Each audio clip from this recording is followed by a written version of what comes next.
নমস্কার। আজকে আমরা শ্রী ভগবানুবাচ থেকে আত্মস্বরূপে আমরা চির অবিচ্ছিন্ন এক, এটা পড়ব। খুব সুন্দর কথা।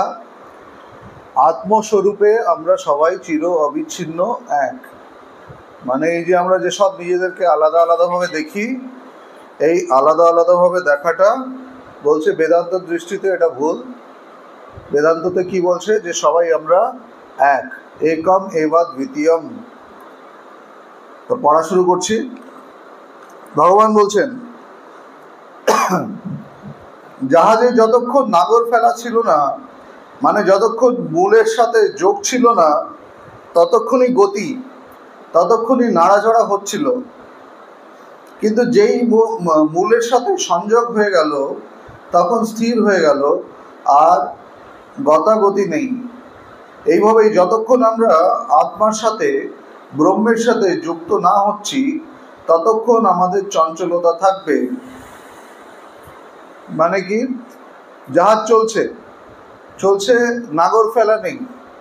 যখন জাহাজে নাগর ফেলা থাকবে না, তখন কি হবে? জাহাজ চলবে, মুভমেন্ট থাকবে সেখানে। কিন্তু একবার যখন নাগর ফেলে দেবে, তখন কিন্তু আর জাহাজ কোথাও যাবে না, সে এক জায়গায় স্থির হয়ে থাকবে। समझ रही है ना बात?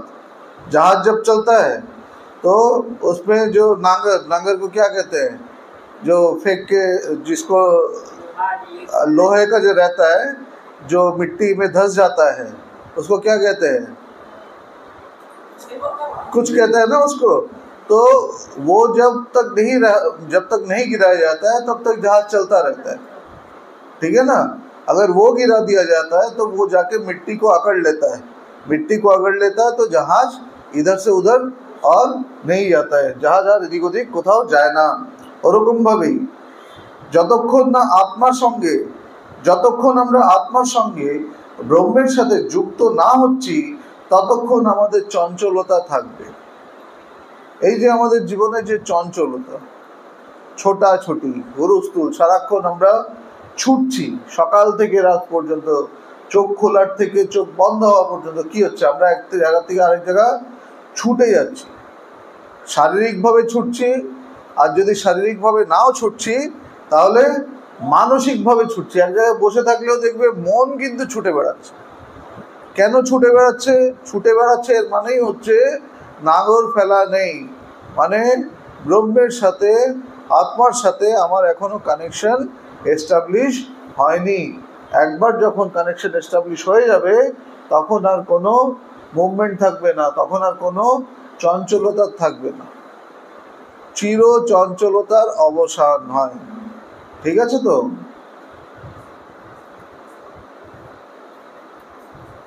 ততক্ষণ আমাদের চঞ্চলতা থাকবে।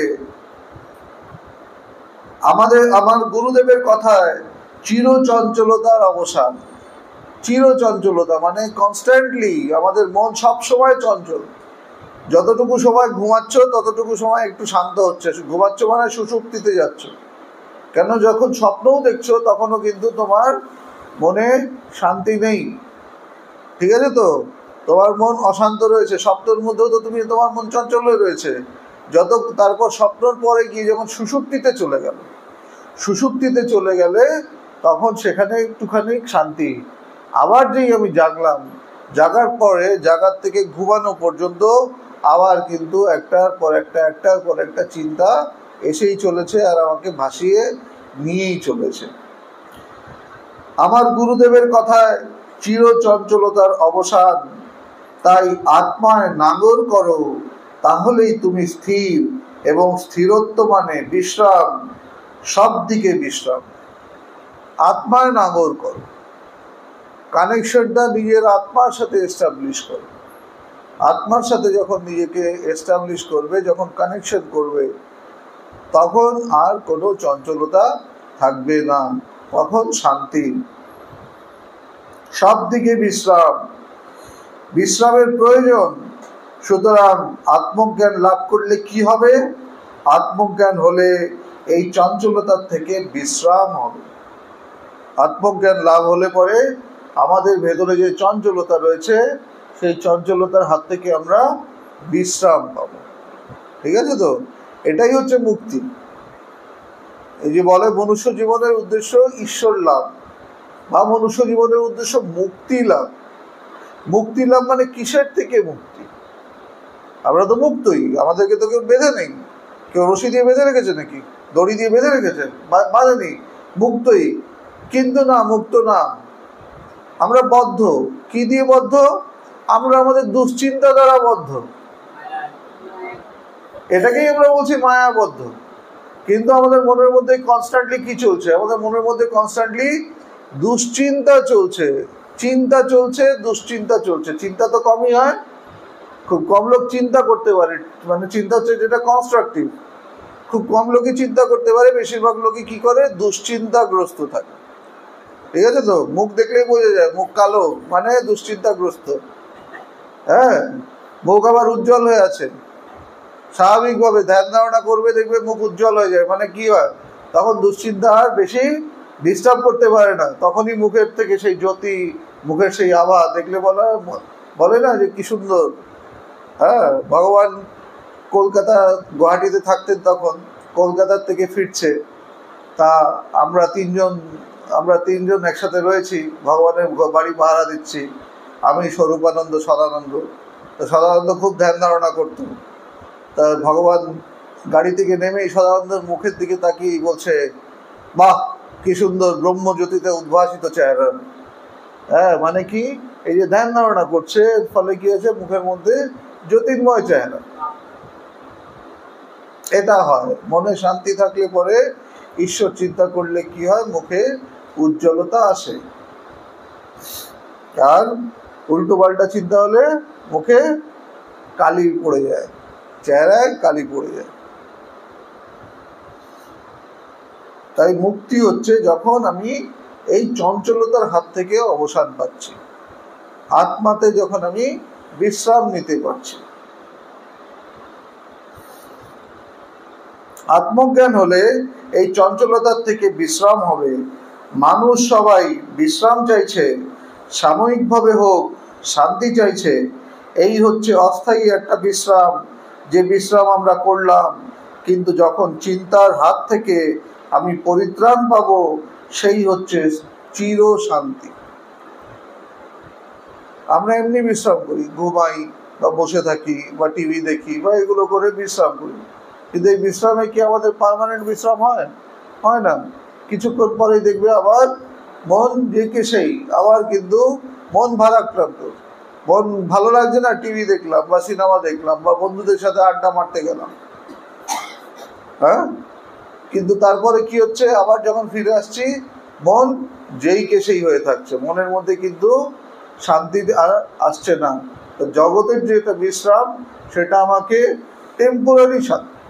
টেম্পোরারি শান্তি দেবে। ঠিক শান্তি একমাত্র যখন ঈশ্বরের সাথে আমার যোগাযোগ স্থাপন হবে।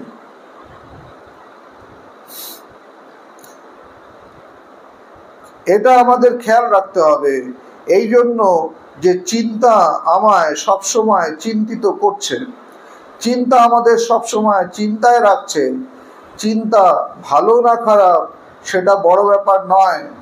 যেমন সুন্দরবনে আছি, ভালো চিন্তা আছে, আবার বাঘের ভয়ও আছে। চিন্তা কি করছে মনের মধ্যে? বলছে মনের মধ্যে আমার ভালো চিন্তা হচ্ছে না খারাপ চিন্তা হচ্ছে, এটা কথা না। চিন্তা হচ্ছে মানেই গন্ডগোল। তোমার মনের মধ্যে চিন্তা উঠছে, এটাই হচ্ছে গন্ডগোল। চিন্তা উঠতে পারবে না, ঠিক আছে তো? ভালো চিন্তাই হচ্ছে, ওটাও তো চিন্তা। শেকল, লোহার শেকল, ঠাকুর শ্রীরামকৃষ্ণ বলছে লোহার শেকল শেকল, সোনার শেকল শেকল, দুটোই শেকল, দুটোই বন্ধন। আমার মনের মধ্যে খুব ভালো ভালো চিন্তা ওঠে, আমার মনের মধ্যে কখনো কোনো খারাপ চিন্তা আসে না, আমার মনের মধ্যে সবসময় শুদ্ধ চিন্তা আসে। তা হলো না, ফল্ট থেকে যাচ্ছে। কেন? চিন্তা থাকছে মানে ওটা যে কোনো সময় যে কোনো রূপ নিতে পারে। এখন ভালো চিন্তা হচ্ছে, কিন্তু পর মুহূর্তে আবার ওটা দুশ্চিন্তাতেও পরিণত হতে পারে। তাই বলছে কি? বলছে কোনো রকমের চিন্তা, সব রকমের চিন্তা সরাও। চিন্তা থাকলে মানেই সমস্যা। একটা থেকে দুটোই, রক্তবীজের মতো। এই যে রক্তবীজের যে এক্সাম্পল, মা কালী রক্তবীজের গলা কাটছে, রক্তবীজের গলা কাটছে, এক ফোঁটা রক্ত পড়ছে, সেখান থেকে আবার হাজার রক্তবীজ তৈরি হয়ে যাচ্ছে। মা কালী কাটতে কাটতে, গলা কাটতে কাটতে ক্লান্ত হয়ে যাচ্ছে, রক্তবীজ আর শেষ হচ্ছে না, তাই না? তখন কি করলো? তখন ডাকিনী যোগিনী আসলো এবং তারা রক্তবীজের রক্ত খেয়ে নেওয়া শুরু করলো। এই রক্ত আর পড়ছে না, তার নতুন করে রক্তবীজ তৈরি হচ্ছে না। মানে কি?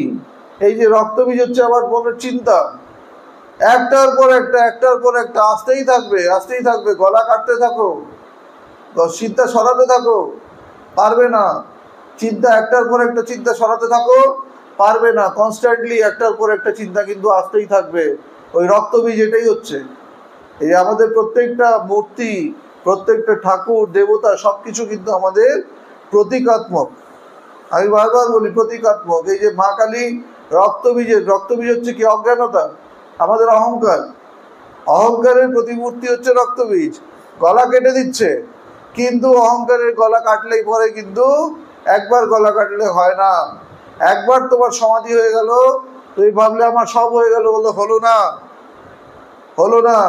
ভগবানকে আমি দেখেছি রোজ ভগবান সমাধি প্র্যাকটিস করত, মানে রোজ সমাধিতে যেত। কেন? বলছে রোজ সমাধিতে না গেলে পরে এই অহংকার শেষ হবে না। ঠাকুর বলছে, বলছে যাবি না যখন, থাক শালা দাস আমি হয়ে।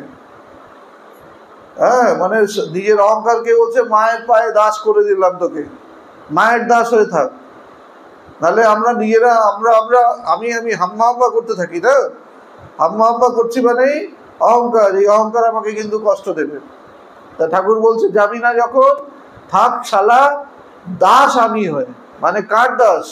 ঈশ্বরের দাস, ভগবানের দাস হয়ে থাক। ঠিক আছে তো? ওরকম ভাবেই ভগবানকেও দেখেছি, কিন্তু ভগবান নিত্য প্রত্যেক দিন ভগবান সমাধিতে যেত। একদিন যদি সমাধিতে না যেত, ভগবান ছটফট করতো।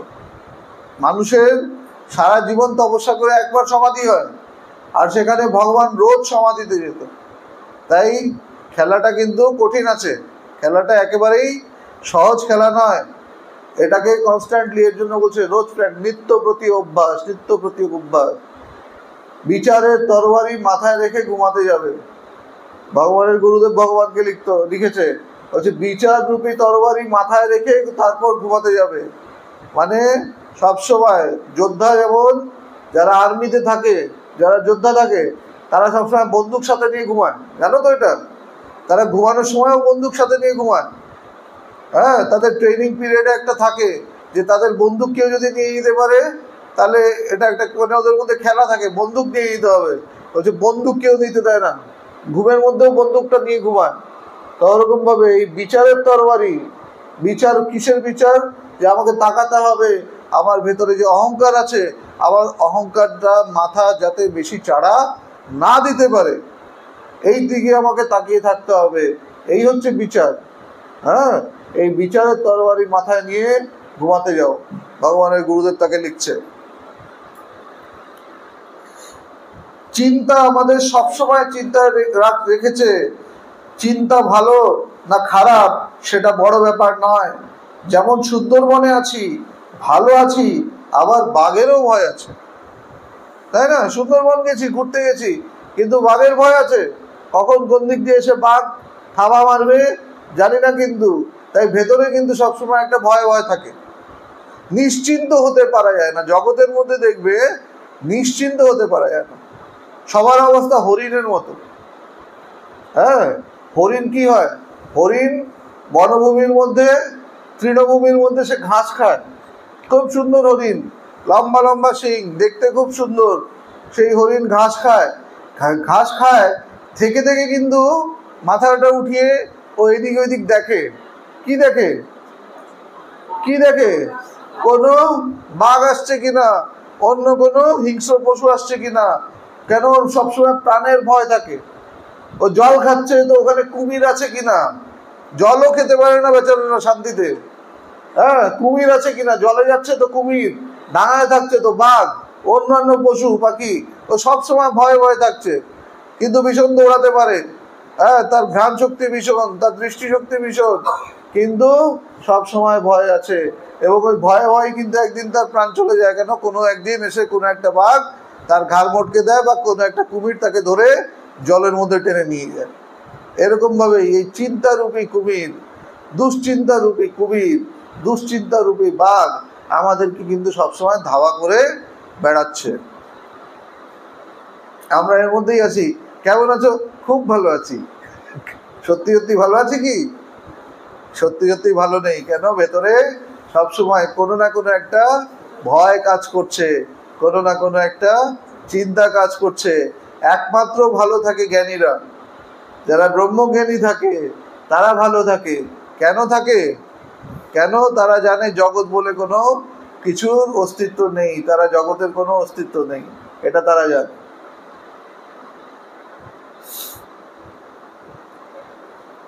ওই চিন্তার সাথে আসবেই আসবেই আজ ভালো আছি, কিন্তু প্রেমময়ের জন্য আমাদের চোখে জল বেরোচ্ছে।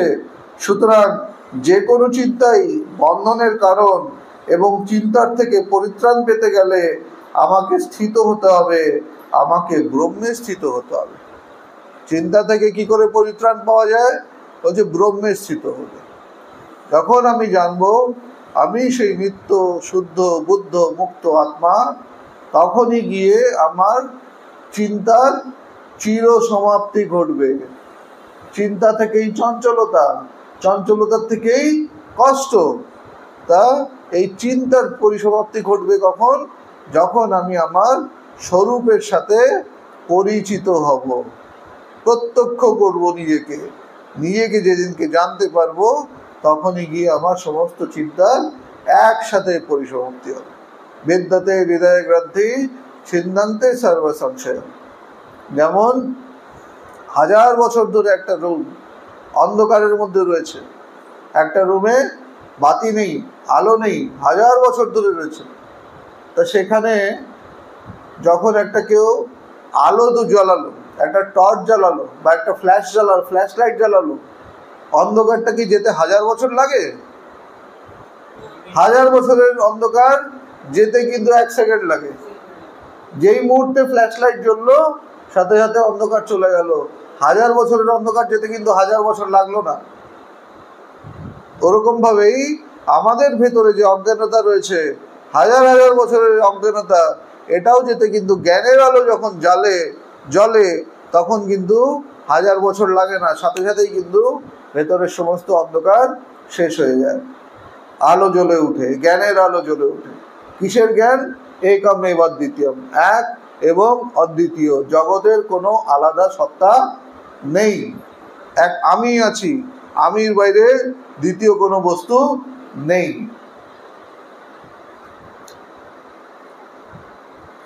প্রশ্ন হলো, আমি স্থিত হব কিভাবে? প্রশ্ন এটা যে আমি কি করে শান্ত হব, স্থিত হব? নিত্য প্রতি অভ্যাস, চর্চা করে। জবাব হচ্ছে কি? নিত্য প্রতি অভ্যাস, practice practice practice and more practice. এই যে বেদান্তর সাধনা কি?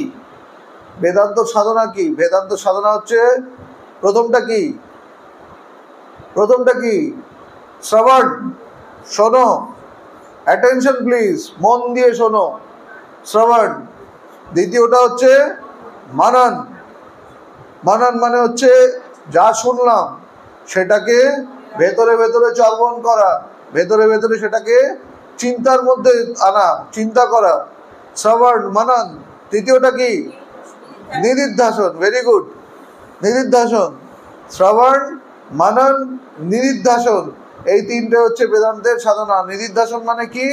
যেই চিন্তাটা করছি, চিন্তা করতে করতে করতে করতে ব্রহ্মচিন্তন করতে করতে সেটাই স্বাভাবিক হয়ে যাবে।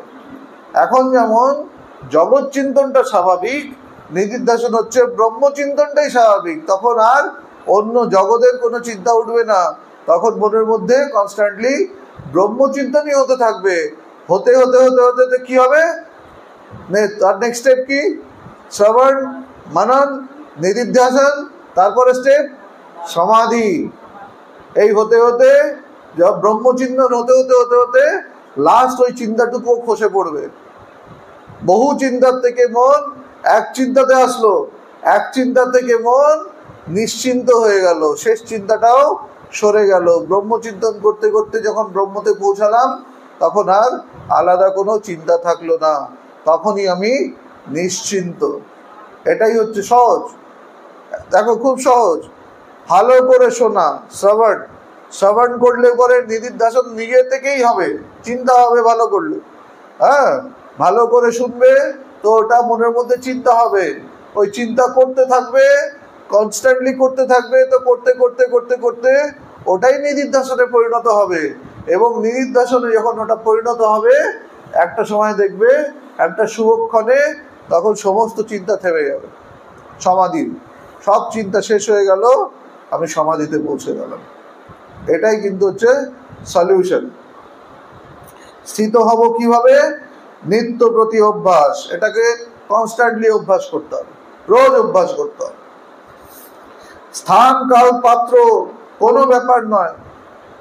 তুমি কি, তুমি গৃহস্থ না তুমি সন্ন্যাসী, তুমি কোথায় রয়েছো, তুমি কি চঞ্চল পরিবেশের মধ্যে রয়েছো না তুমি শান্ত পরিবেশ হিমালয়ের মধ্যে রয়েছো, না এটা বড় ফ্যাক্টর নয়। স্থানও বড় ফ্যাক্টর নয়, কালও বড় ফ্যাক্টর নয়। হ্যাঁ, স্থান কাল পাত্র, তুমি কে ছেলে না মেয়ে না কি, তুমি এগুলোও কোনো বড় ফ্যাক্টর নয়। ফ্যাক্টরটা কি? তুমি কি অভ্যাস করছো? তুমি যে যেখানে আছো সে সেখানে অভ্যাস করো।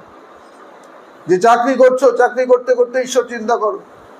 যে গৃহস্থ আছো, রান্না করতে করতে ঈশ্বর চিন্তা করো। কারণ চিন্তা তো করছোই, মনের মনের মধ্যে তো চিন্তা চলছেই।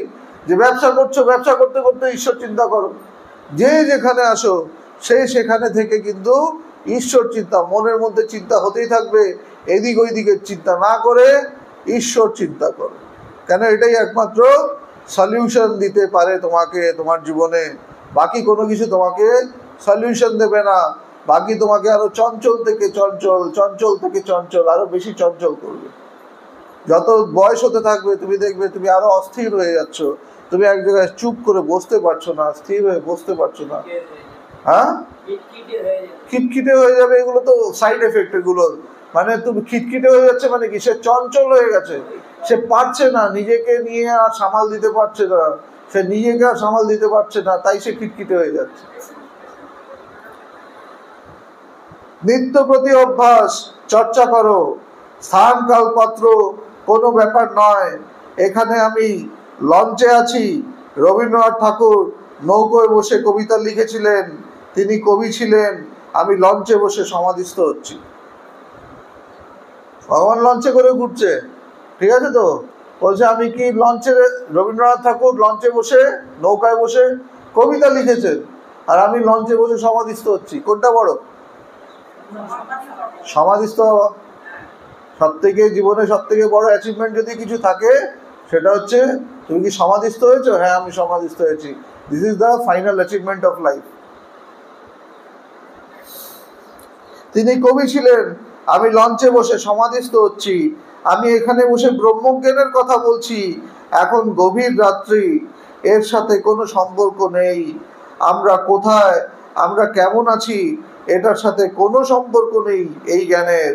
এখানে আমাদের শেখানো হচ্ছে আমি আছি, এখানে আমাদের শেখানো হচ্ছে আমি আছি আমার সাথে, এবং আমার সাথে আমি সবসময় ভালো নেই। আমার সাথে সবসময় কে থাকে? আমার সাথে সবসময় আমি থাকি। হ্যাঁ, তা আমার সাথে সবসময় যে আমি থাকি সে ভালো থাকলেই ভালো। কিন্তু আমরা ভালো থাকতে পারি কি? আমরা কষ্টে কষ্টে থাকি, ভালো থাকি না। আমার সাথে আমি থাকি কিন্তু ভালো থাকি না। কখনো ভালো আছি, কখনো মন্দ আছি, আমি স্থির হতে পারছি না, এবং সেই জন্য স্থান কাল পাত্র সব বাইরের ব্যাপার। আমি স্থির হয়ে গেলে দেখবে বা স্থান কাল পাত্র এগুলো কোনো ফ্যাক্টর না। প্রথম প্রথম লাগে, প্রথম প্রথম একটু শান্ত পরিবেশ লাগে। যেমন বলে না, ধ্যান করতে হয় কোণে, বনে ও মনে, ঠিক আছে তো? মানে একটু শান্ত পরিবেশে, সব অস্থিরতার থেকে দূরে গিয়ে ধ্যান ধারণা করতে হয়। এটা প্রথম অবস্থায়। চারা গাছ লাগালে প্রথমে তার চারিদিকে একটা বেড়া দিতে হয়, নাহলে ছাগলে এসে খেয়ে যাবে। তো প্রথম প্রথম যখন সাধনা শুরু করতে হয় তখন কিন্তু একটু প্রোটেকশনের দরকার আছে। কিন্তু গাছটা যখন বড় হয়ে যায়, তখন কি আর বেড়ার দরকার থাকে? তখন আর কিন্তু বেড়ার দরকার থাকে না। ছাগলের যখন লাগালের বাইরে চলে যায় তখন কিন্তু আর বেড়ার দরকার থাকে না, তখন বেড়াটা খুলে দিতে হয়। কেন? এখন এই বেড়াটা প্রতিবন্ধকের কাজ করবে। এই বেড়া যদি এখন খুলে না দেওয়া হয়, এটা প্রতিবন্ধকের কাজ করবে। ওরকমভাবেই আধ্যাত্মিক জগতেও প্রথম অবস্থাতে একটা প্রোটেকশনের দরকার পড়ে। গুরুর কাছে থেকে, শান্ত পরিবেশে থেকে, গুরুকুলে থেকে করলে পরে জিনিসটা ভালো হয়। কিন্তু তারপরে সে যখন ট্রেন্ড হয়ে যায় তখন কিন্তু আর তার স্থান কাল পাত্রর কোনো কিছুর ব্যাপার থাকে না। সে যেখানে থাকবে না কেন সেখানেই সে ধ্যান করতে পারবে, সেখানেই সে ধ্যানস্থ হতে পারবে, সেখানেই সে আত্মস্থ হতে পারবে, সেখানেই সে সমাধিস্থ হতে পারবে। আমার গুরুদেবের কথা, বাইরের জগতে যা কিছুই ঘটুক না কেন তাহা তোমাকে বিচলিত করিবে কেন? পবিত্রানন্দজির খুব সুন্দর কথা বলছে, বাইরের জগতে যাহা কিছুই হোক না কেন, যা কিছু হয়ে যাচ্ছে, তাহা তোমাকে বিচলিত করবে কেন? এটার কথাটার প্রাসঙ্গিকতা কি? ভগবানের বোন মারা গেছে, তো ভগবান বোনকে ভীষণ ভালোবাসতো। তো ভগবান ভীষণ বিচলিত হয়ে গেছে। বিচলিত হয়ে গুরুদেবকে বলছে, গুরুদেবকে চিঠি লিখেছে, আমার বোন মারা গেছে, মন বড় চঞ্চল। গুরুদেবও দেখো কেমন গুরুদেব, কি কড়া গুরুদেব। সে লিখছে, বাইরের জগতে যাহা কিছুই ঘটুক না কেন তোমার অন্তর্জগৎকে সেটা বিচলিত করবে কেন? আত্মা কোনো কিছুতে বিচলিত হয় না। তুমি বিচলিত হচ্ছ মানেই তো তুমি মনোরাজ্য রয়েছো। আত্মা সদা সর্বদা স্থির, অচঞ্চল। আত্মাতে কোনো চঞ্চলতা নেই। তা তুমি আত্মার থেকে বিচ্যুত হচ্ছ মানেই তুমি চঞ্চলতা, তোমার এই যে চঞ্চলতা, শোক, দুঃখ, কষ্ট যা কিছুই, এগুলো তুমি আত্মা থেকে বিচ্যুত হচ্ছ বলে। বাইরের জগতে যাহা কিছুই হোক না কেন তোমার অন্তর্জগৎকে সেটা তোমাকে বিচলিত কেন করবে? বুঝতে পারছো তো কি ভয়ঙ্কর গুরুদেব। গুরুদেব কিন্তু বললো না, আরে তোমার বোন মারা গেছে, খুব বাজে ব্যাপার, আমি খুব আহত হলাম, কিচ্ছু না, কোনো সব কথা না। এই হচ্ছে সদ্গুরু। সদ্গুরু কিন্তু কঠোর হয়। সে কি করলো? বলছে, বাইরের জগতে যা কিছুই ঘটুক না কেন সে তোমার অন্তর্জগৎকে বিচলিত কেন করবে? এই হচ্ছে গুরু। এখানে যদি আমাকে বাঘে টেনে নিয়ে যায়, ওটা বাঘের ব্যাপার। বাঘের মুখে পড়া অবধি আমাকে কিন্তু বলতে হবে সোহম, আমি সেই। আত্মজ্ঞানে কি হয়? আমি সেই। আত্মজ্ঞানে কি হয়? এই উপলব্ধিটা আসে, আমি সেই, যাকে আমি পুজো করছি, যাকে আমি ঈশ্বরকে চারিদিকে আমি খুঁজে বেড়াচ্ছি, জায়গায় জায়গায় জায়গায় জায়গায় ঘটে জল দিয়ে বেড়াচ্ছি, সেই ঈশ্বর আমি সেই। আমার আর তার মধ্যে কোনো চুল মাত্র প্রভেদ নেই। যেমন বলে কারো দোষ দেখবে না, দোষ দেখবে নিজের। বলছে কেন? কারণ এই জ্ঞান হলে চিৎকার করে বলবো না আমি এ কি করছো তুমি, আমি ওকে গালাগালি করবো না। আমি জানি আমার রূপেই তিনি নানাভাবে খেলছেন। টোটালটা একই, যে টোটালটা এক, আলাদা বলে কিছু নেই। যা কিছু হচ্ছে না কেন আমারই প্রতিবিম্ব। এই জগৎটা আমারই প্রতিবিম্ব, এটা আলাদা কিছু নয়। আমি যেমন জগৎটাকে আমি তেমনই দেখি। ঠিক আছে তো? একটা একই জগৎ, কেউ এটাকে দেখছে খুব ভালো, আবার কেউ দেখছে এটাকে খুবই বিষাক্ত দেখছে। তাহলে জগৎটা ভালো না খারাপ? বিষটা কোথায়? বিষটা আমার ভেতরেই রয়েছে। বিষটা আমার ভেতরেই রয়েছে। জগতের মধ্যে যদি এই যে সব জগতের সব পরিবর্তন করতে চলেছে, হবে না পরিবর্তন সাস্টেইনেবল হবে না। কেন হবে না? কারণ এই গন্ডগোলটা আমাদের ভেতরেই রয়েছে। আমি যতক্ষণ পর্যন্ত না নিজে শুধরাবো ততক্ষণ আমি জগৎকে শুধরাতে পারবো না। আমি যতক্ষণ পর্যন্ত না নিজে শুধরাবো, আমি যতক্ষণ পর্যন্ত না নিজে শুদ্ধ হব, আমি ততক্ষণ পর্যন্ত জগৎকে শুধরাতে পারবো না। যদি কিছু কোনো রকম ভাবে করেও ফেলি সেটা সাস্টেইনেবল হবে না, সেটা কিছুদিন পরে আবার বিগড়ে যাবে। টোটালটা এক। সুতরাং আমাদের প্রতিদিন প্রতি মুহূর্তে কাজ হচ্ছে চরম জায়গায় পৌঁছানো।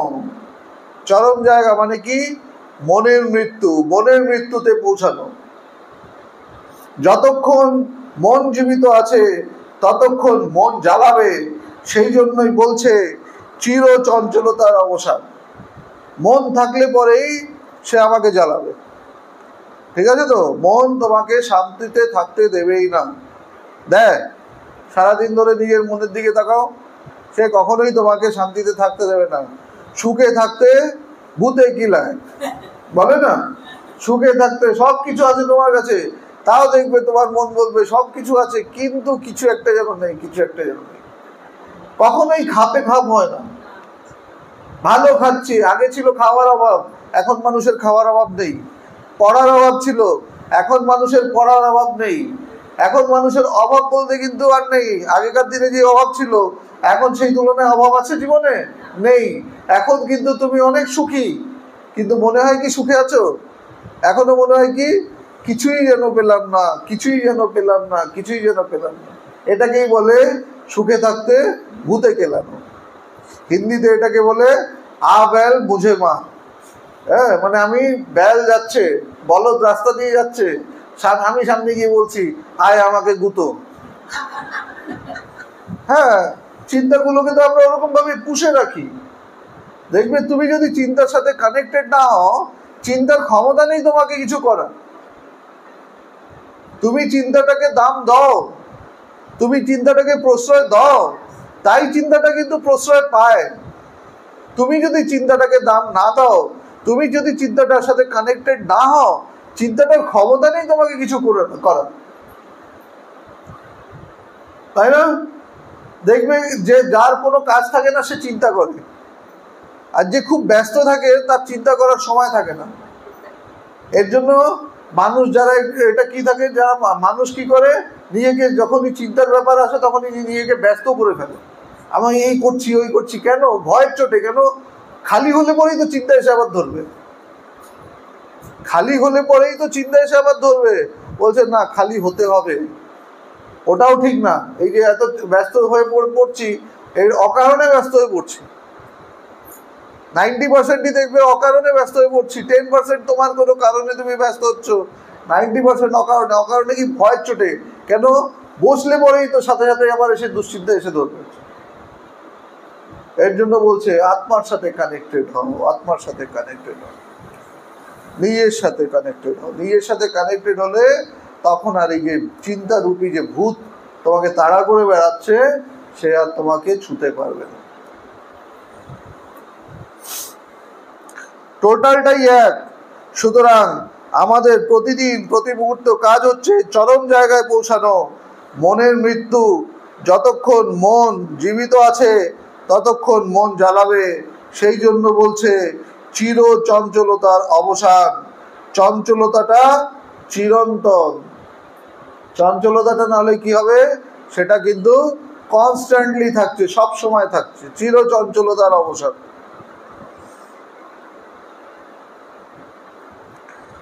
দেহের মৃত্যুর পরেও চঞ্চলতা যায় না। সাংঘাতিক কথা। দেহ চলে গেল, মরে গেলাম, কিন্তু তাই বলে কি সব শেষ হয়ে গেল? না, হলো না। তুমি বললে তোমার দাদার বন্ধু সুইসাইড করেছে, তার মানে তার মনের মধ্যে এমন দুশ্চিন্তা ছিল, এমন কষ্ট ছিল, সেই কষ্টের সাথে সে লড়াই করতে পারলো না, না পেরে সুইসাইড করলো। সুইসাইড করলো মানে সে ওখান থেকে মুক্তি চাইছে, সে ওই দুশ্চিন্তার হাত থেকে মুক্তি চাইছে। বাট সরি, সুইসাইড করলেও তোমার মুক্তি লাভ হবে না, বরঞ্চ আরো ক্ষতি হয়ে গেল। কি ক্ষতি হলো? বলছে শরীরটা থাকলে পরে দুশ্চিন্তা হলে তাও তুমি মাথা ঠুকতে পারবে দেওয়ালের মধ্যে, তুমি চিৎকার দিয়ে কান্নাকাটি করতে পারবে, তাই না? কিন্তু শরীর না থাকলে তুমি এগুলো কোনো কিছুই করতে পারবে না, আরো তুমি বেশি অসহায় হয়ে গেলে। তাই এই যে লোকে যে কষ্টতে পড়ে, দুশ্চিন্তায় পড়ে সুইসাইড করে, ভাবে যে বেঁচে গেলাম, বাঁচলাম না, আরো সমস্যায় পড়লাম। এর জন্য আমাদের ধর্মে বলছে সনাতন ধর্মে বলছে আত্মহত্যা পাপ। কেন পাপ বলছে? বলছে আত্মহত্যা করে তুমি কিন্তু বেঁচে গেলে না। কেন? মন, দেহ চলে গেলেও মন শেষ হয় না। মন কিন্তু মনের এই চঞ্চলতাটা কন্টিনিউ করে।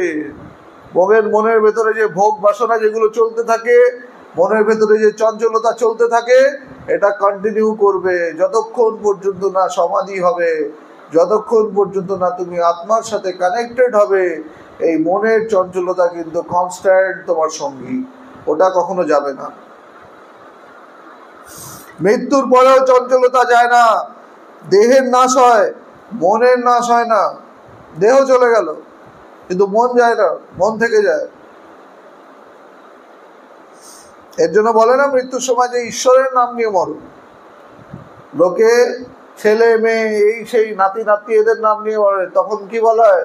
ভগবানের নাম নাও, এখন তোমার যাওয়ার সময় হয়েছে, ভগবানের নাম নাও। কেন? বলে ভগবানের নাম নিলে তুমি শান্ত হবে, তুমি শান্ত হবে, শান্ত হয়ে যাও। কেন? এই মৃত্যুর আগে দেহ যতক্ষণ রয়েছে ওই অবস্থায় যদি শান্ত হয়ে যাও, তাহলে মৃত্যুর পরেও তোমার মনটা কিছুটা শান্ত থাকবে। আর যদি এই চঞ্চলতা দিয়ে যাও, তাহলে মৃত্যুর পরে মনটা আরো বেশি চঞ্চল হয়ে যাবে। মনের চঞ্চলতা থাকে, মন আবার চঞ্চল হয়ে আবার জন্মগ্রহণ করে। আমি অনুভব করেছি যে মন চঞ্চল হয়, সেই চঞ্চল মন আবার জন্মগ্রহণ করে। ভগবান এটা অনুভব করেছে। আবার চঞ্চলতার দৃশ্যগুলো হয়। যেমন ছেলে হয়েছে, দেখতে সুন্দর লাগছে, কিন্তু যখন পেটের মধ্যে ছিল তার মা অবর্ণনীয় কষ্টে ছিল। কিন্তু সেই ছেলেকে মানুষ করতে গিয়ে কিন্তু তার আনন্দ থাকবে না, কারণ কাল তার জ্বর হবে, পরশু পেট খারাপ হবে, আনন্দ নষ্ট হবে। তাই মানুষের অনেক রোগ নেই, একটাই রোগ, চঞ্চলতা। এবং রোগ থেকে প্রতিকারের উদ্দেশ্য গুরু বাক্য পালন, গুরু সঙ্গ এবং বৈরাগ্য। ছেলেকে দেখে বিরাট আনন্দ, কিন্তু সেই ছেলে যখন পেটের মধ্যে থাকছে তখন মায়ের ভয়ঙ্কর কষ্ট। তারপর জন্ম হয়ে গেলে কি হয়ে গেল না, এবার ছেলে অসুস্থ হচ্ছে, তখন আবার কষ্ট। সব কিছু যখন হচ্ছে, ছেলে ব্যথা পেল তখন কষ্ট, কোথাও মারপিট করে আসলো তখন কষ্ট, ভালো স্কুলে চান্স পেলো কি পেলো না এই নিয়ে দুশ্চিন্তা। মানে দুশ্চিন্তাতেই কাটে। কিন্তু তাই বলছে আমাদের অনেক রোগ নেই, আমাদের একটাই রোগ রয়েছে, রোগের মতো রোগ একটাই, সেটা হচ্ছে চঞ্চলতা, মনের চঞ্চলতা। বাকি রোগের তো ট্রিটমেন্ট আছে, ওষুধ আছে, খাবে ঠিক হয়ে যাবে। কিন্তু এই চঞ্চলতার জন্য কোন ওষুধ খাবে? আছে কোনো ওষুধ? এই চঞ্চলতার কিন্তু কোনো ওষুধ নেই। একটাই রোগ, চঞ্চলতা। এবং রোগ থেকে প্রতিকারের উপদেশ গুরু বাক্য পালন। কি করে তাহলে এই রোগ যাবে, এই চঞ্চলতা যাবে? বলছে গুরু বাক্য পালন, গুরু সঙ্গ এবং বৈরাগ্য। বৈরাগ্য মানে হচ্ছে সত্যের প্রতি ভেতরে টান, ভালোবাসা, সত্যকে ভালোবাসা। ঠিক আছে তো? আমার সত্যকে জানতে লাগে, তার জন্য আমার যা পেমেন্ট করতে হয় আমি করব, আমার যা করতে হয় করবো। সব কিছু আগের দিন বললাম না পেমেন্ট করতে হয়। হ্যাঁ, 10,000 টাকা দিয়ে তুমি হিরে কিনতে পারবে না, ঠিক আছে তো? ওরকম ভাবে আমি অল্পক্ষণ আধা ঘন্টা ঈশ্বর চিন্তা করব, ওতে কিন্তু তোমার সত্য লাভ হবে না। একটু ভালো থাকবে। যেমন কেউ যদি এক্সারসাইজ করে, একজন আধা ঘন্টা করে এক্সারসাইজ করছে, তারও শরীরটা ভালো থাকবে। আর একজন 2 ঘন্টা করে এক্সারসাইজ করছে, কার শরীরটা বেশি ভালো থাকবে? যে 2 ঘন্টা করে এক্সারসাইজ করছে তার শরীর বেশি ভালো থাকবে। আর যে ওই বডি বিল্ডিং কম্পিটিশনে যাচ্ছে, তাকে কয় ঘন্টা করে করতে হবে? তাকে অনেক ঘন্টা, সারাদিন ধরেই হয়তো তাকে করতে হবে। কেন? তাকে বডি বিল্ডিং জিততে হবে। তা তোমাকে যেরকম তোমার যেটা চাইছো সেই হিসাবে কিন্তু তোমাকে পেমেন্টটাও সেই হিসাবে করতে হবে। ঠিক আছে তো? এক হাতে দাও এক হাতে নাও। এখানে পেমেন্ট কি? গুরু সঙ্গ, গুরু চিন্তন, গুরু বাক্য পালন আর বৈরাগ্য। যেমন যেমন তোমার গুরু বাক্য পালন করতে পারবে, যেমন যেমন তোমার বৈরাগ্য বাড়বে, তেমন তেমন তুমি আত্মার কাছাকাছি পৌঁছাতে থাকবে, তোমার চঞ্চলতা কমতে থাকবে। গুরুর শিষ্যকে হাজারটা পরীক্ষা করতে হয় না। তিনি জানেন একটাই রোগ এবং একটাই ওষুধ, তীব্র বৈরাগ্য। হাজার পরীক্ষার দরকার পড়ে না, যে গুরু সে জানে রোগ একটাই, ভবরোগ। আমরা একটাই রোগে সাফার করি, সেটা হচ্ছে ভবরোগে সাফার করি। এই ভবরোগেই কিন্তু আমরা সবাই আক্রান্ত, এবং এটার একটাই ওষুধ। কি ওষুধ? তীব্র বৈরাগ্য, ঈশ্বর লাভের তীব্র ইচ্ছা, সত্য জানার তীব্র ইচ্ছা, ব্রহ্মজ্ঞানের তীব্র ইচ্ছা। ইচ্ছা মানে খালি ইচ্ছা না, আমার খুব ইচ্ছা বলে আমি বিছনায় কম্বল মুড়িতে ঘুমিয়ে থাকলাম, না, সেটা না। ইচ্ছা এবং তার জন্য চেষ্টারত হওয়া, পুরুষাকার করা, এটাকে পুরুষাকার বলে। পুরুষাকার করা, পুরুষাকার করতে হবে, চেষ্টা করতে হবে। খালি ইচ্ছা করলেই হবে না। মানে আমার এত তীব্র ইচ্ছা যে আমি ঘুম আমার উড়ে গেছে। হ্যাঁ, আমার ব্রহ্মজ্ঞানের স্বপ্ন দেখলে হবে না। ব্রহ্মজ্ঞানের চিন্তা করতে করতে আমার যাতে সব স্বপ্ন ঘুম উড়ে যায়, বুঝতে পারছো তো? আত্মজ্ঞানের চিন্তা করতে করতে আমার যাতে ঘুম উড়ে যায়, যে আমার এখনো পর্যন্ত আত্মজ্ঞান হচ্ছে না। যতক্ষণ পর্যন্ত আমার আত্মজ্ঞান লাগে আর আমি রাত্রেবেলায় ভালো ঘুমাচ্ছি, বুঝতে হবে আমার এখনো পর্যন্ত ভেতরে আগুনটা সেইভাবে জ্বলেনি। আগুনটা যখন জ্বলবে তখন দেখবে তোমার রাত্রে ঘুম উড়ে গেছে। তুমি রাত্রে উঠে বসে ধ্যান করতে শুরু করবে, রাত্রে উঠে বসে তুমি আত্মচিন্তন করতে বসবে। ভগবান রাত্রে রাত্রে উঠে উঠে ধ্যান করতো। ভগবানের সমাধিও কিন্তু ওরকমভাবেই হয়েছে, মাঝরাত্রেই হয়েছে। বলছে ওরকমভাবেই ভেতরে ভেতরে কিন্তু কনস্ট্যান্টলি তোমাকে চেষ্টা করে যেতে হবে। তোমাকে কিন্তু কনস্ট্যান্টলি ভেতরে এই পুরুষাকার দিয়ে তোমাকে লেগে থাকতে হবে।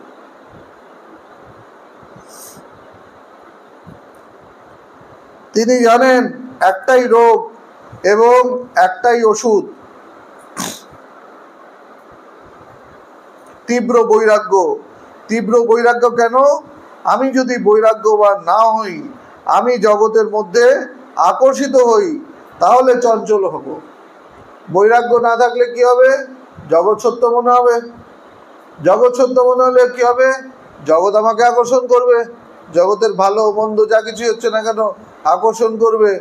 জগতের দিকে আমি আকর্ষিত হলাম মানেই আমি চঞ্চল হলাম। এই চঞ্চলতা আবার আমি কিন্তু ওই ফ্লোয়ের মধ্যেই পড়ে গেলাম। প্রতিটি বস্তুর ধর্ম হচ্ছে আমাকে চঞ্চল করা। সেইটা বস্তুটা তাজমহলই হোক কিংবা নরকই হোক, সে আমাকে চঞ্চল করবে। প্রত্যেকটা বস্তু, এই জগতের যে কোনো বিষয়, তার কাজই হচ্ছে আমাকে চঞ্চল করা। সেটা কোনো ভালো বিষয়ই হোক, সেটা কোনো খারাপ বিষয়ই হোক, প্রত্যেকটা বিষয়ই আমাকে একটাই কাজ, তার চঞ্চল করা, ব্রহ্ম থেকে বিচ্যুতি ঘটানো।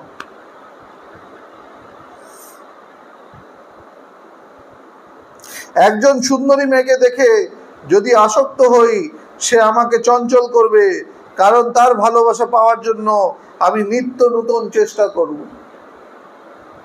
কাউকে দেখে আমি যদি আসক্ত হয়ে যাই, তাহলে সে আমাকে চঞ্চল করবে। কেন? তার ভালোবাসা পাওয়ার জন্য আমি রোজ কিছু না কিছু চেষ্টা করব, তার গুড বুকসে থাকার আমি সবসময় চেষ্টা করব। আমাকে সে চঞ্চল করবেই, করেই ছাড়বে।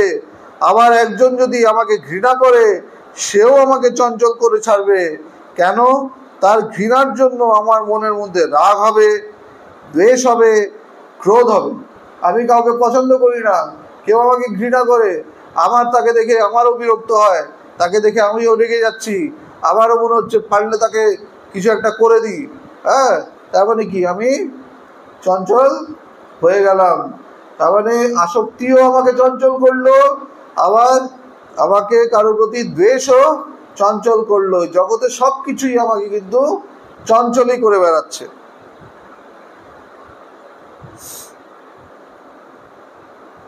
গুরুর আকর্ষণে কি হয়? গুরুর আকর্ষণটা কি? গুরুর আকর্ষণে গুরু গলিয়ে দেন, মিশিয়ে দেন, গুরু বৈরাগ্য এনে দেন।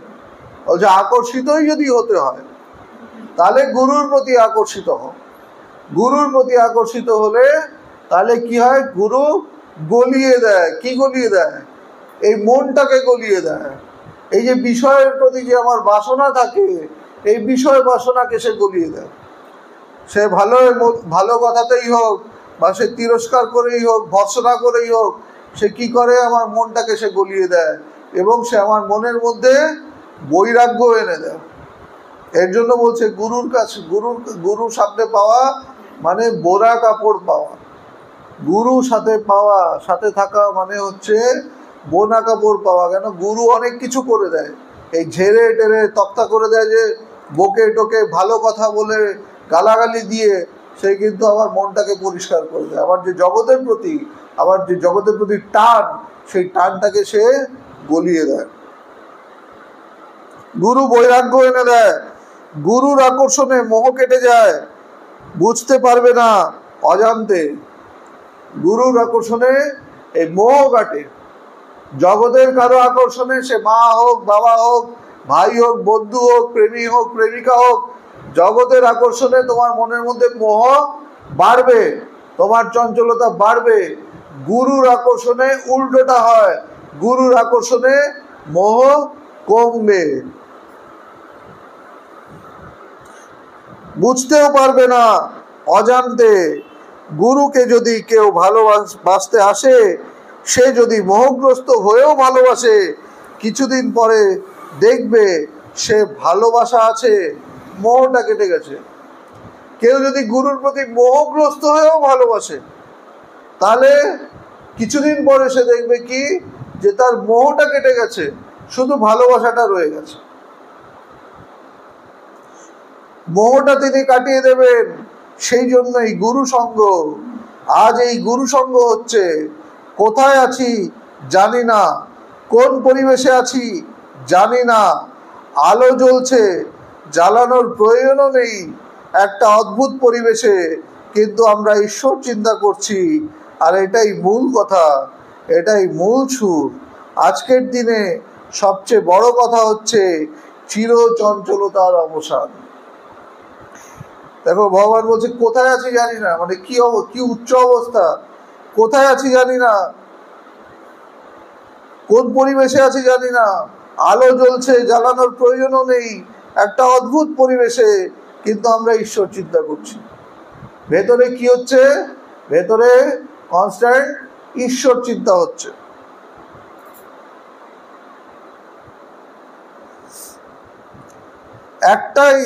এটার নামই সত্যিকারের মুক্তি। এবং আমি সত্যিকারের মুক্ত হয়েছি কিনা তার প্রমাণ নিজের মনকে জিজ্ঞাসা করতে হবে, যে আমার চিরচঞ্চলতার অবসান হয়েছে কিনা। এখানে কোষ্ঠী পাথর কিন্তু আমি নিজে। এখানে কেউ বলে দেবে তুমি মুক্ত হয়েছো না। নিজের মনের দিকে তাকাও, তোমার মনের কি কন্ডিশন, তোমার মনের যে কন্ডিশন তুমি নিজে বুঝতে পারবে। একটাই এখানে প্যারামিটার, কি তোমার মনের মধ্যে চঞ্চলতার অবসান ঘটেছে কিনা। চির চঞ্চলতার অবসান, কিছুক্ষণের জন্য শান্ত হয়েছি সেটা না। চঞ্চল হওয়ার থেকে কিছুক্ষণের জন্য শান্ত হওয়া ভালো, আর কিছুক্ষণের জন্য শান্ত হওয়ার থেকে একেবারের জন্য শান্ত হওয়া ভালো, মনকে মেরে ফেলা ভালো। যতক্ষণ অবসান না হবে ততক্ষণ গুরু সঙ্গ এবং বৈরাগ্য। গুরু সঙ্গের উদ্দেশ্যই হচ্ছে চিরচঞ্চলতার অবসান। যতক্ষণ না হচ্ছে, যতক্ষণ শান্ত না হচ্ছি, বলছে কনস্ট্যান্টলি গুরু সঙ্গ করে যাও। এখন যখন গুরু নেই তখন কি করবে? এখন তো গুরু নেই, এখন ভগবান নেই রে, এখন কি করবে? এখন ভগবানের বইগুলো পড়তে থাকো, ভগবানের কথাগুলো পড়তে থাকো, এতেই তন্ময় হয়ে ডুবে যাও। হ্যাঁ, গুরু সঙ্গের উদ্দেশ্য হচ্ছে চিরচঞ্চলতার অবসান। এটাই হচ্ছে গুরু সঙ্গের উদ্দেশ্য। আজকে এখানেই থাক।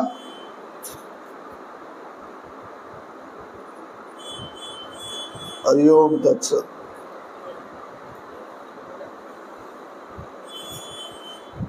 বলো।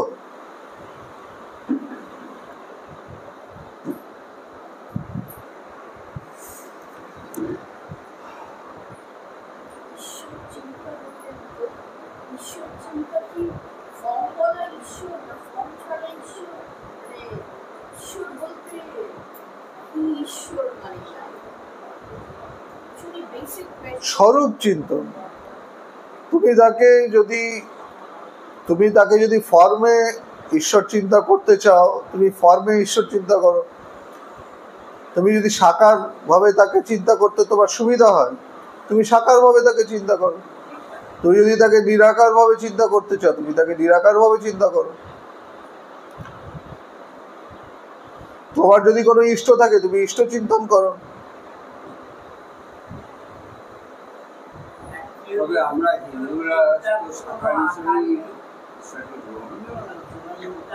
সনাতন ধর্মে সনাতন ধর্মে সবকিছুকে একসেপ্ট করেছে। আপনি সাকার ঈশ্বরকেও আপনি উপাসনা করতে পারেন, আপনি নিরাকারকেও উপাসনা করতে পারেন। ব্যাপারটা কি হয় বলছে, নিরাকারের উপাসনা করা কঠিন আছে, ঠিক আছে তো? কারণ মন আমাদের সবসময় সবকিছুকে একটা শেপ দিয়ে দেয়, মন সবসময় সবকিছুকে একটা ফর্ম দিয়ে দেয়। ফর্মলেসের চিন্তা কিন্তু মন করতে চট করে পারে না। এর জন্য আমরা যে কোনো দেবতাকে আমরা একটা ফর্ম দিয়ে দিই, ঠিক আছে তো? প্রথমে দেখবে বেদে, ঋগ্বেদে, এখন আমরা যেমন আমাদের প্রধান দেবতাকে ব্রহ্মা বিষ্ণু মহেশ, ঋগ্বেদে ব্রহ্মা বিষ্ণু মহেশের কোনো উল্লেখ পাবে না। ঋগ্বেদের প্রধান দেবতা হচ্ছে ইন্দ্র, অগ্নি, বরুণ, এরা হচ্ছে প্রধান দেবতা, এলিমেন্টস, ঠিক আছে তো? এই প্রকৃতির যেগুলো ব্যাপার আছে, প্রকৃতির এলিমেন্টসগুলোকে কিন্তু সেখানে দেবতা বলা হচ্ছে, সেখানেই সমস্ত তাদের স্তুতি করা হচ্ছে, তাদের স্তব করা হচ্ছে, ঠিক আছে? সেখানে কিন্তু আমরা ইন্দ্র কি বজ্র, বিদ্যুৎ, বর্ষা, এটার দেবতা, তাকেও কিন্তু আমরা একটা ফর্ম দিয়েছি। অগ্নিদেবকেও কিন্তু, অগ্নির তো কোনো ফর্ম নেই, কিন্তু অগ্নিকেও কিন্তু আমরা ফর্ম দিয়েছি। আমরা বরুণ দেবকেও ফর্ম দিয়েছি, আমরা সূর্যদেবকেও ফর্ম দিয়েছি, আমরা সবাইকেই ফর্ম দিয়েছি। কেন? মন ফর্মলেস চিন্তা করতে পারে না। একটা নর্মাল মাইন্ড ফর্মলেসকে চিন্তা করতে পারে না। সে আস্তে আস্তে আস্তে আস্তে আস্তে ফর্ম দিয়ে আমরা শুরু করি, ফর্ম দিয়ে শুরু করে তারপর মন যখন গভীরে যায় তখন কিন্তু সে ফর্মলেসের দিকে যায়। ফর্মলেসের চিন্তা করাটা হচ্ছে অ্যাডভান্স লেভেলের।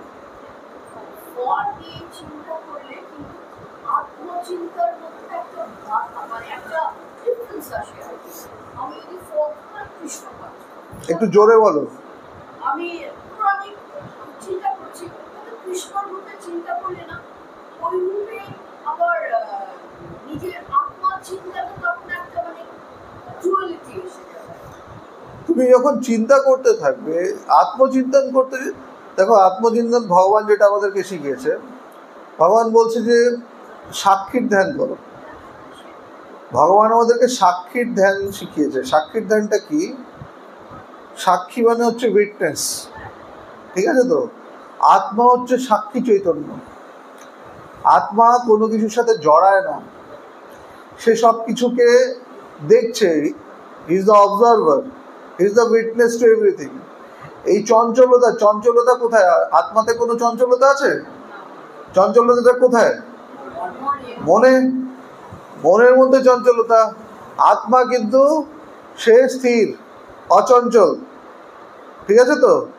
তার উপরে সমস্ত কিছু চঞ্চলতা হচ্ছে, যেন হচ্ছে, কখনো হয় না, যেন হচ্ছে। তা আমরা যখন দেখছি তখন মেনে নিচ্ছি হচ্ছে, ঠিক আছে? যেমন এই রাস্তাটা রয়েছে, রাস্তাটা কিন্তু স্থির। রাস্তার উপর দিয়ে অনেক গাড়ি ঘোড়া, মানুষজন, অনেক কিছু চলে যাচ্ছে। এইগুলো হচ্ছে এই চিন্তা, এগুলো হচ্ছে এই চঞ্চলতা। কিন্তু সব চলে যাওয়ার আগেও রাস্তাটা স্থির ছিল, যখন সব এটার উপর দিয়ে যাচ্ছিল তখনও রাস্তাটা স্থিরই ছিল, আর সব চলে যাওয়ার পরেও রাস্তাটা স্থিরই থাকছে। আত্মাও কিন্তু ওরকমভাবেই সব কিছুর মধ্যে। এর জন্য বলছে তজ্জতি তন্নৈ যেতি তদ্দূরে তদ্বন্তিকে তদন্তরস্য সর্বস্য তদু সর্বস্যাস্য বাহ্যত। সে সব কিছুর মধ্যে রয়েছে, কিন্তু কোনো কিছুর মধ্যে সে নেই। ঠিক আছে, তো সে সবকিছুকে সে সবকিছুকে আলোকিত করছে, কিন্তু তাকে কেউ আলোকিত করতে পারছে না। যেমন ইলেকট্রিসিটি সবকিছুকে আলোকিত করছে, সবকিছুকে অ্যাক্টিভেট করছে, কিন্তু সবকিছুকে অ্যাক্টিভেট করে সে নিজে কিন্তু আড়ালে থেকে যাচ্ছে, তাকে দেখা যাচ্ছে না। কিন্তু তাকে দেখা যাচ্ছে না বলে কি সে নেই? সে আছে। বাতাস, তাকে দেখা যাচ্ছে না, কিন্তু তাকে দেখা যাচ্ছে না বলে কি সে নেই? সে আছে। ওরকম ভাবেই আত্মা সবকিছুকে প্রকাশিত করছে।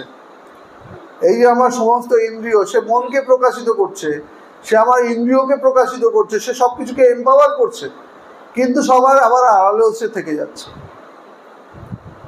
ঠিক আছে, তো একটা সুন্দর এক্সাম্পল দেখো যে কিভাবে ধরা যায় আত্মার অস্তিত্ব।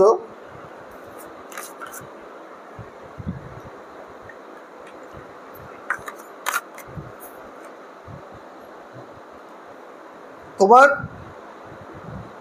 বাড়ির সামনে দিয়ে রাস্তা আছে, ঠিক আছে, তো এবার তোমাকে বলা হলো যে মিঠুদি, তোমার বাড়ির সামনে দিয়ে কি কালকে একটা হাতি গেছে?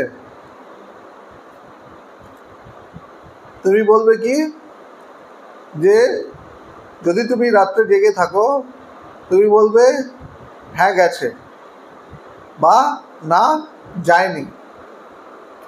তুমি যখনই বলছো যে হ্যাঁ গেছে বা না যায়নি, তার মানে তুমি দেখেছো, তোমার অবজারভেশন ছিল, তুমি রাস্তার দিকে তাকিয়ে সারা রাত কাটিয়েছো। ঠিক আছে, তো এবার এটাকে নিজের দিকে তাকো। তুমি ঘুমাচ্ছ, সারা রাত তুমি ঘুমিয়েছো। এবার যখন তোমাকে জিজ্ঞাসা করা হলো কালকে রাত্রে তুমি ভালো ঘুমিয়েছো, নিশ্চিন্ত মনে ঘুমিয়েছো, তুমি কি জবাব দেবে? হ্যাঁ আমি ঘুমিয়েছি, বা না আমি ঘুমাইনি, দুটোর মধ্যে কোনো একটা, বা আমি হ্যাঁ কিছুক্ষণ স্বপ্ন দেখেছি তারপর আমি ঘুমিয়েছি। তুমি কিন্তু একটা কোনো ডেফিনিট অ্যান্সার দিচ্ছ। তুমি যখন ডেফিনিট অ্যান্সার দিচ্ছ, তার মানে তুমি অবজার্ভ করেছো। তো তুমি ভালো ঘুমিয়েছো, তার মানে মনের মধ্যে কোনো চিন্তা আসেনি। ভালো ঘুমানোর মানে হচ্ছে মনের মধ্যে কোনো চিন্তা আসেনি। আমি কালকে রাত্রে খুব ভালো ঘুমিয়েছি। আচ্ছা, আমি তো ঘুমিয়ে গেছিলাম, দেখলোটাকে? দেখার একজন কেউ আছে যে পাহারাদারি করেছে। আমি তো ঘুমিয়ে গেছি, আমি একটু স্বপ্ন দেখেছি, আমি স্বপ্ন দেখে তারপর ঘুমিয়ে গেছি। আমি এটুকু বলতে পারি আমি হ্যাঁ স্বপ্ন দেখেছি, তারপর আমি ঘুমিয়ে গেছি, আমার খুব ভালো ঘুম হয়েছে। এই যে তোমার যে ভালো ঘুম হয়েছে, তার মানে তোমার মনের মধ্যে কোনো চিন্তা আসেনি, কোনো হাতি যায়নি। হ্যাঁ, এটা বললো কে তোমাকে? কেউ তো তোমাকে এই রিপোর্টিংটা দিয়েছে যে আমার তো রাত্রেবেলায় কোনো চিন্তা আসেনি, আমি খুব নিশ্চিন্ত মনে ঘুমিয়েছি। এই যে রিপোর্টিংটা দিল, এটাই হচ্ছে আত্মা। কিন্তু সে রিপোর্টটা দিয়ে কিন্তু আবার আস্তে করে সে আড়ালেও চলে গেল। বুঝতে পারছো তো? কেন তুমি যখন ডেফিনিট অ্যান্সার দিচ্ছ, তার মানে তোমাকে কেউ রিপোর্টটা দিচ্ছে, মানে তুমি অবজার্ভ করছো। আত্মা সদা জাগ্রত। তুমি যখন সুষুপ্তিতে আছো তখনও সে জাগ্রত, তুমি যখন ঘুমাচ্ছ তখনও সে, তুমি যখন স্বপ্ন দেখছো তখনও সে জাগ্রত, আবার তুমি যখন জেগে আছো তখনও সে জাগ্রত। সে সর্ব অবস্থায় জেগে আছে। He is observing all the time. তোমার মন কখনো জাগছে, তোমার মন কখনো স্বপ্ন দেখছে, তোমার মন কখনো সুষুপ্তিতে যাচ্ছে। মন 3 অবস্থার মধ্যে যাওয়া আসা করছে, আত্মা কিন্তু কোনো অবস্থার মধ্যে যাওয়া আসা করে না, ওর একটাই অবস্থা, সদা জাগ্রত। বুঝতে পারছো? তাই আত্মাকে ওইভাবে তুমি ডাইরেক্টলি দেখতে পাচ্ছ না, তুমি ইনডাইরেক্টলি কিন্তু বুঝতে পারছো যে হ্যাঁ, এবার বুঝতে পেরেছো যে সে সবসময় আছে, তার অস্তিত্ব প্রমাণ পেয়েছো। কিন্তু এবার তাকে সাক্ষাৎ পেতে গেলে কি করতে হবে? এই যে মন, এই মন মানে কি? মনের মধ্যে তো হাজার রকম চিন্তা, এই চিন্তাগুলো আমাকে আত্মার সাথে এক হতে দিচ্ছে না। আমি কখনো তার থেকে বিচ্যুত না, বাট মনে হচ্ছে যেন আমি তার থেকে বিচ্যুত। ঠিক আছে, তো আমি তার থেকে কখনো বিচ্যুত হতে পারি না, কিন্তু আমার ভ্রমবশত আমার এই চিন্তাগুলো এসে যায়। কোথার থেকে আসে কেউ বলতে পারে না, এটার জন্য এটাকে বলছে মায়া। এই চিন্তাগুলোর জন্য আমি তাকে দেখতে পারি না। এই চিন্তাগুলো আমাকে জগৎ দেখায়, আমাকে এই দেহ দেখায়, আমাকে আমার মন দেখায়, আমাকে আমার মনের সাথে কানেক্টেড যা যা কিছু আছে সব কিছু দেখায়। ম্যাজিশিয়ান যেরকম দেখায় না, আবরাকাডাবরা করে সব দেখায়, সব এই জগতেরও আবরাকাডাবরা আমরা সব দেখি। হ্যাঁ, লাখ ভেলকি সব দেখি। এই যখন আত্মচিন্তন করতে করতে করতে করতে করতে নেতি এর জন্য বলছে বিচার করো, এটা কি আত্মা, এটা কি আত্মা, এই চিন্তাটা কি আত্মা। বলছে চিন্তাগুলোকে সরাও। তুমি আত্মাকে ডাইরেক্টলি ধরতে পারছো না, আত্মাকে ধরতে গেলে কি করতে হচ্ছে, অনাত্মা যেগুলো বস্তু সেগুলোকে সরাও। সেগুলো সরতে এটাই হচ্ছে নিদিধ্যাসন, এটাই হচ্ছে মনন, এটাই হচ্ছে নিদিধ্যাসন। ব্রহ্মচিন্তন করতে করতে যখন তুমি অনাত্মা বস্তুগুলো সব সরে গেল, তখনই গিয়ে একটা ওয়ান ফাইনাল মোমেন্ট, লাস্ট চিন্তাটুকুও সরে যাবে। তোমার মধ্যে ব্রহ্মকারা বৃত্তি উৎপন্ন হলো এবং তুমি ব্রহ্মতেই পৌঁছালে। ব্রহ্মতে পৌঁছালে মানে কি, সব চিন্তা সরে গেল, মনটা মরে গেল। মন মানেই হচ্ছে চিন্তা।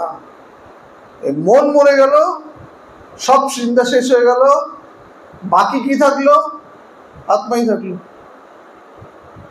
রাস্তার উপর দিয়ে সব চঞ্চলতা শেষ হয়ে যাওয়ার পর রাস্তাটাই থাকলো। ওরকম এই আত্মার উপর দিয়েও সমস্ত চঞ্চলতা সরে যাওয়ার পরে আত্মাটাই থাকলো, আমিই থাকলাম। ওটাই হচ্ছে পাকা আমি। আর এখন যেই আমি যেটাকে ব্যবহার করছি, এটা হচ্ছে কাঁচা আমি, অহংকার যুক্ত আমি। বুঝতে পারছো? এই চিন্তাগুলো পেঁয়াজের খোসার একটা একটা করে সরাতে বলছি তো, যে পেঁয়াজের খোসা যেরকম সরাতে আর কিছু থাকছে না, ওরকম ভাবেই সেই চিন্তাগুলো সরতে লাস্টে যা থাকলো, সব সরে যাওয়ার পরে যেটা থাকলো সেটাই, ওটাই ছিল, ওটাই থাকছে। যথা পূর্বং তথা পরম। পূর্বেও সবকিছু, এই চিন্তার পূর্বে আত্মাই ছিল। এই চিন্তা রাজ্যের মধ্যে, চিন্তা রাজ্যের আড়ালেও সেই আত্মাই রয়েছে।